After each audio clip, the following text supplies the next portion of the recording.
What? And not just I am white, my name is pretty white. My name is Miles John Watkins.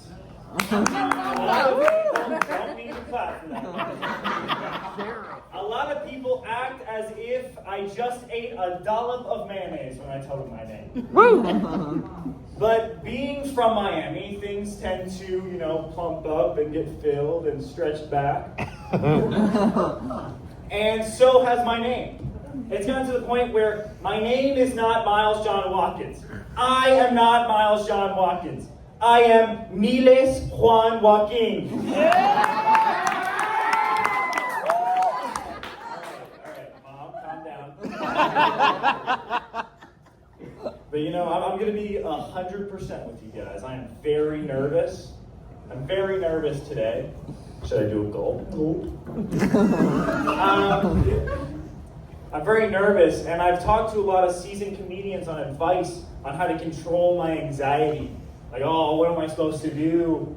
And every single one of them has told me the same exact thing. Have one shot, one drink, drink one beer. But they don't know what one beer leads to.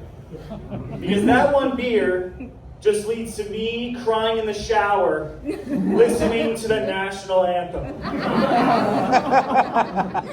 I love the national anthem. Every time I go to a baseball game or any sporting events, the movie theater, I don't know, I always cry when I listen to it.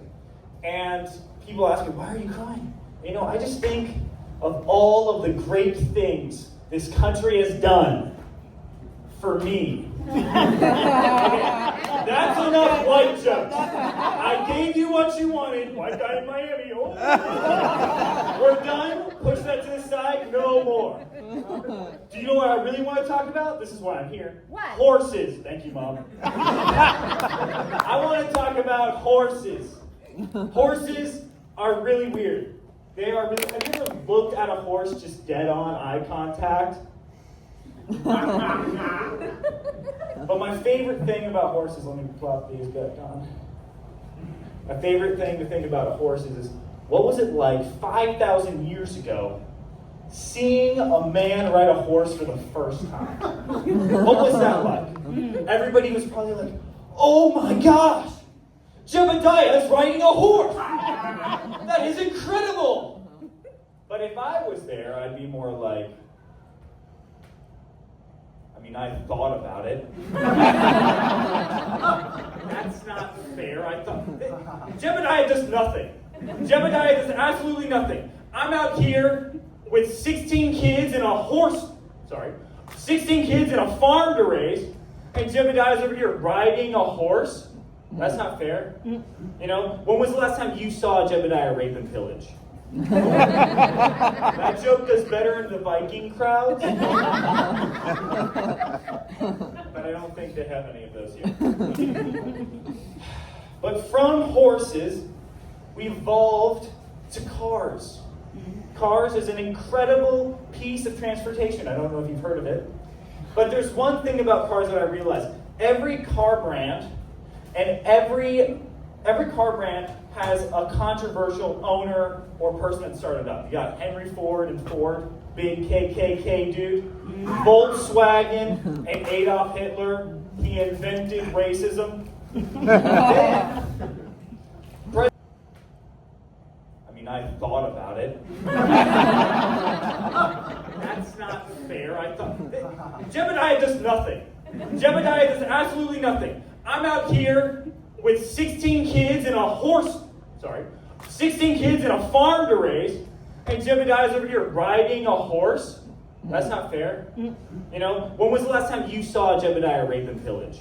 That joke does better in the Viking crowd. But I don't think they have any of those yet. But from horses, we evolved to cars. Cars is an incredible piece of transportation. I don't know if you've heard of it. But there's one thing about cars that I realized. Every car brand and every car brand has a controversial owner or person that started up. You got Henry Ford and Ford, big KKK dude. Volkswagen and Adolf Hitler, he he invented racism. Then, present day, you have Tesla and Elon Musk. A lot of people like to say that he's a Nazi, because the whole, my heart goes out to you thing. If you do it downward, it's a positive. Don't, cameras down. But a lot of people, I get into these arguments and people are like, oh, he's autistic, he has social anxiety, that's why he did that whole thing. Okay, I've been around autistic people. When was the last time you went into Publix and just saw a bagger just seek Heil in the middle of the shop? I know I haven't. And now I know what you're thinking. Oh, he must be a Publix bagger. I'm on the spectrum of it. I'm a retired busboy, okay? So it's on the same thin line. I was a busboy at a restaurant, and everybody in the back of the restaurant only spoke Spanish. Everybody only spoke Spanish, but everybody had a nickname, right? So there's one day I'm going in the back, I'm putting dishes away, and one of the fry cooks walks up to me, and he goes, Maricón, points at me, repeats it over and over again, until everybody in the back of the restaurant now calls me that when they see me. So I'm like, fuck yeah, I have a nickname. They call me American. That is pretty cool. So I'm going on, I see you're angry. I'm going on. And one of my fellow busboys, Dario, aka Bussy, he goes, hey, how do you feel about your nickname? And I'm like, I'm all right with it. He's like, you know what it means, right? And I'm like, yes, I do. It's American in Spanish. And he goes, oh, no. They're calling you gay. And I'm like, oh, that's not good. And I came to the immediate realization that this whole time they would call me gay, I would respond with, yes, I am. And you know what?